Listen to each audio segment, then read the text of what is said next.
What if the story you know about O.J. Simpson's trial isn't the full picture?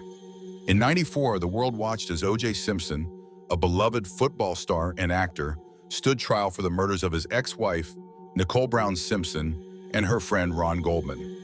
The trial, often called the trial of the century, gripped millions with its drama, celebrity, and controversy. But behind the televised circus, there was evidence, crucial evidence, that never made it to the courtroom or the public eye. Ready to uncover the hidden pieces of this puzzle? Let's dive into the untold story of the O.J. Simpson trial, the night that changed everything. Picture this: June 12, 1994. A quiet night in Los Angeles turns into a nightmare. Nicole Brown Simpson and Ron Goldman found brutally murdered outside her Brentwood condo. The crime scene is gruesome, blood everywhere, a slashed throat, and a trail of clues that point to a violent struggle. But here's the kicker.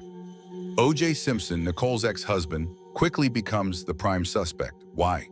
The evidence was overwhelming, or was it? Let's look at what the police found and what they didn't show you. You've probably heard the famous line, "If the glove don't fit, you must acquit." Defense attorney Johnny Cochran's words echoed through the courtroom when O.J. struggled to put on a pair of blood-stained gloves linked to the crime. The prosecution argued these gloves were worn by the killer, found at the crime scene in O.J.'s estate. But here's something you might not know. There was debate about how those gloves were handled. Some evidence suggests they were improperly stored, possibly contaminated, or even planted. Planted? Yes, you heard that right. Detective Mark Fuhrman, a key figure in the investigation, was later accused of tampering with evidence. Could this have changed the glove's story? The jury thought so, but there's more. Blood, DNA, and questions left unanswered. Hold on to your seat. This gets wild. DNA evidence was a cornerstone of the prosecution's case. Blood found at the crime scene matched O.J.'s DNA, and Nicole's blood was found in O.J.'s Ford Bronco. Sounds airtight, right? Not so fast. The defense argued that the blood samples were mishandled. Some samples were collected days later, raising questions about chain of custody. Even more shocking? There were claims that blood evidence was planted by police to frame O.J. Why would they do that? Some pointed to racial bias or pressure to close a high-profile case. The jury never got the full story on how the blood was processed, or if it was tampered with. What do you think? Sloppy police work, or something more sinister? Here's a detail that slipped through the cracks. A bloody shoe print at the crime scene matched a rare pair of Bruno Magli shoes, size 12, O.J.'s size. The prosecution claimed O.J. owned a pair, but no one could find them. O.J. denied ever owning those shoes, but here's the twist. After the trial, photos surfaced of O.J. wearing Bruno Magli shoes at a football game. Why didn't the prosecution push harder on this?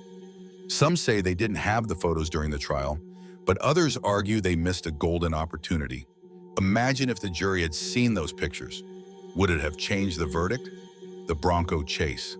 If you were alive in 1990s, you probably remember the slow-speed chase that glued millions to their TVs. O.J. Simpson, sitting in the back of a white Ford Bronco, was the man everyone was watching. His friend Al Cowlings gripped the wheel while helicopters hovered above and highways shut down. It wasn't just a chase, it was a spectacle. But here's the hook. What was inside that Bronco was just as shocking as the chase itself. Police didn't just find O.J., they found a passport, nearly $9,000 in pistache, a gun, and yes, a fake beard. A fake beard? That detail is so bizarre it almost sounds like a movie script. Was O.J. ready to vanish forever? Was he about to reinvent himself in another country, living under a new name? These weren't random items tossed into a car. They looked like the classic survival kit of a man preparing to disappear. And yet, during the trial, this evidence barely got the spotlight. Why? The prosecution leaned hard into the drama of the chase, showing jurors the surreal footage of O.J.'s Bronco creeping down the freeway while fans cheered from overpasses. The passport, the disguise, the cash, these were details that could have painted O.J. as a fugitive in the making, but they faded into the background of a courtroom circus. So here's the question that lingers. If the jury had focused more on the contents of that Bronco, would the verdict have been different?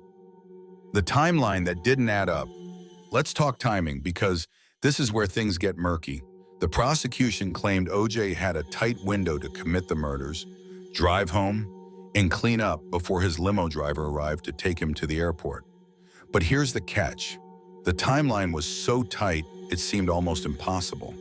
Witnesses reported hearing barking dogs around 10:15 p.m., suggesting the murders happened then. O.J.'s limo driver, Allan Park, said he saw O.J. at his house around 10:55 p.m. That leaves about 40 minutes for O.J. to commit the crime, drive home, clean up, and act normal. Could he have done it? The defense said no, and the jury had doubts. But there's more. Some witnesses claimed they saw O.J. elsewhere during that time. Why weren't these alibis explored more? Buckle up, this one's a game changer. Some evidence pointed to the possibility of a second person at the crime scene. A neighbor reported seeing two men near Nicole's condo that night. Another witness claimed to hear multiple voices. Even the blood evidence raised questions. Some samples didn't match O.J., Nicole, or Ron. Could someone else have been involved? The prosecution dismissed this theory, focusing solely on O.J. But what if they missed a bigger picture? The defense argued there could have been an accomplice, or even a different killer. This evidence was barely touched in court, leaving many to wonder, was the real story buried? The racial divide that shaped the trial. Let's get real. The O.J. trial wasn't just about evidence, it was about race. In 1994, Los Angeles was still reeling from the Rodney King riots. Trust in the police was at an all-time low, especially in black communities. When Mark Fuhrman, a lead detective, was caught on tape using racial slurs and bragging about planting evidence in other cases, the defense pounced. They painted Fuhrman as a racist cop who framed O.J. But here's what you didn't see. Fuhrman's past included allegations of misconduct that were never fully explored in court. Could his actions have tainted the entire case? The jury thought so, and it fueled their doubts about the evidence. You couldn't escape it. O.J.'s trial was everywhere. TV, newspapers, radio. But the media frenzy drowned out key details. For example, did you know about the domestic violence history? Nicole had called the police multiple times, reporting abuse by O.J. In 1989, he pleaded no contest to spousal battery. The prosecution mentioned this, but didn't emphasize it enough. Why? Some say they feared it would alienate the jury. Meanwhile, the media focused on sensational moments, like the glove demo, while ignoring deeper evidence like Nicole's 911 calls. What else got lost in the noise? The defense's secret weapon. O.J.'s lawyers weren't just attorneys, they were storytellers. The Dream Team knew the trial wasn't only about evidence, it was about perception. They painted O.J. not as a killer, but as a man framed by a broken system. That's a hook. Was this a murder trial, or was it really a battle against America's history of racial injustice? The defense didn't stop there. They had forensic experts comb through the DNA evidence. These experts claimed something chilling. The blood samples were degraded, mishandled, maybe even contaminated. Imagine that. The very science meant to convict O.J. may have carried flaws. Why didn't the world hear more about this? Because the prosecution brushed it aside, and the media never gave it the spotlight. That's another hook. Did a quiet scientific dispute hide in plain sight, becoming the invisible thread that unraveled the state's case? And then there were the missing voices. A woman said she saw O.J. near the crime scene driving erratically. Another insisted they spotted a white Bronco speeding away. Yet those witnesses never took the stand. Why? Unreliable, the court ruled. Convenient, the defense argued. Now flip the script. Imagine if the jury had heard them. Would their words have pierced through the fog of doubt, or would they have been drowned out like so many whispers in a storm? Meanwhile, the defense lined up its own witnesses. Friends and acquaintances described O.J. as calm, ordinary, even gentle that night. But here's the hook. Their testimony barely registered.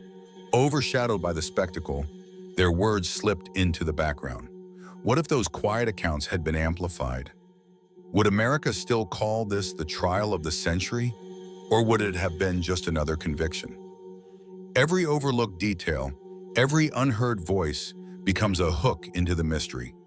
Did O.J. walk free because the defense outsmarted the system, or because the system itself left cracks wide enough for him to slip through? The verdict that divided a nation. On October 3rd, 1995, the world held its breath as the verdict was read. Not guilty. Cheers erupted in some communities, while others were stunned. But here's the truth. The jury didn't say O.J. was innocent. They said the prosecution didn't prove its case beyond a reasonable doubt. The hidden evidence, mishandled blood, missing witnesses, and unaddressed alibis planted seeds of doubt. Did the jury get it right, or did they miss the mark? That question still haunts us. So what's the real story? The O.J. Simpson trial was more than a courtroom drama. It was a clash of evidence, bias, and media madness. The gloves, the blood, the shoes, the Bronco chase, and the whispers of a second suspect all pointed to a case far more complex than what we saw on TV. Some say O.J. got away with murder. Others believe he was framed. One thing's clear, the evidence they didn't show, you could have changed everything. Why it still matters. Think about it. The O.J. trial exposed flaws in our justice system, racial bias, police misconduct, and the power of celebrity. It showed how evidence can be manipulated, ignored, or misunderstood. Even today, people debate whether justice was served. What do you think? Was O.J. Simpson guilty, or was he a victim of a broken system? The hidden evidence might hold the answer if only it had seen the light of day. In conclusion, the O.J. Simpson trial wasn't just a case. It was a mirror reflecting America's deepest divides. The evidence they didn't show you, contaminated gloves, questionable blood samples, missing witnesses, and a possible second suspect, tells a story the courtroom never fully heard. Next time you hear about the trial of the century, ask yourself, what else didn't we see? The truth might be more shocking than you think.